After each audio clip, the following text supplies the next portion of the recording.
ভাবি বাইরে আদর কইরা কেন চা খিলাইতাছে শুনেন এই কথা নাও বলে তোমার একটু। চা। আজকে আমি চায়ে সুন্দর করে মশলা দিছি। তোমার তো মশলা চা পছন্দ না, খেয়ে বলো কেমন হয়েছে। হুম, চা তো অনেক মজা হইছে।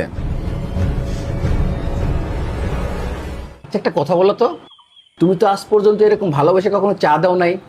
আজ তোমার এমন কি হইলো যে তুমি একদম ভালোবেসে চা দিতেছো?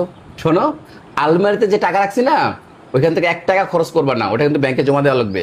না না, আমার তো আসলে টাকার কোনো দরকার নাই। টাকা লাগবে না আমার। আমার না তোমার কাছে একটা দরকার ছিল। কি? হয়েছে কি, গতকালকে আমার ভাই বাবা আছে পয়সা না, গেছে, ওর তো গার্লফ্রেন্ডের বাবাও সাথে পয়সা দেখা গেছে। করতে ওদের বাড়িতে গেছিল। তারপর? তারপর যখন ওর গার্লফ্রেন্ডের রুমে ঢুকবে, তখন ওর বাবা দেখা ফেলছে। তো আমার ভাই তো বুঝে নাই, ভয় পাইয়া দৌড় দিছে। আর ওর গার্লফ্রেন্ডের বাবা আমার ভাইরে ধরার জন্য ওর পিছে পিছে দৌড় দিছে। তারপর আমার ভাই এত ভয় এবার পাইছে, খেলা এত ভয় বুঝে পাইছে দুলা ভাই। যে ভয়ের ঠেলায় ও আমাদের বাসায় চলে আসছে।